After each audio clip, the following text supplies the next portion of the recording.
જામનગર જિલ્લામાં અતિભારે વરસાદ પડવાને કારણે અતિવૃષ્ટિની પરિસ્થિતિ સર્જાઈ છે।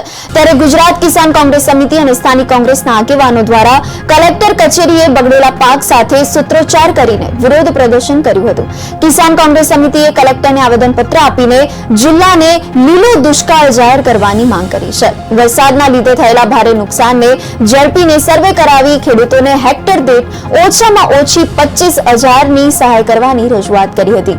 આ ઉપરાંત ગુજરાત કિસાન કોંગ્રેસે જમીન ધોવાણ સહિત પશુપાલકો, માછીમારો, મજૂર, ગરીબો માટે અલગથી સ્પેશિયલ પેકેજની માંગ સાથે કલેક્ટરને આવેદનપત્ર પાઠવ્યું હતું।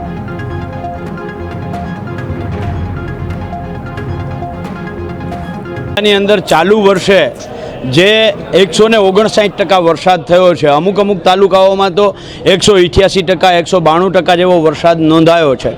કેન્દ્ર સરકારની 2016ની અછતગ્રસ્તની ગાઈડલાઈન બહુ સ્પષ્ટ છે, જે મુજબ 140% કરતાં વધારે વરસાદ પડે તો એ વિસ્તારને કે તાલુકાને કે જિલ્લાને લીલો દુષ્કાળગ્રસ્ત જાહેર કરવો જોઈએ।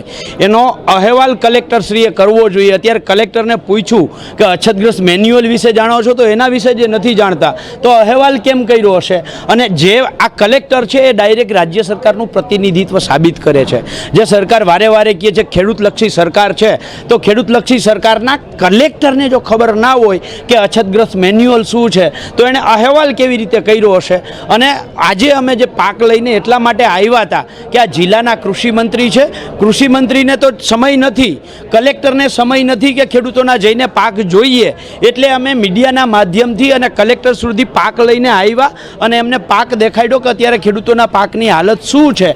આ હાલત ખેડૂતોના પાકની છે।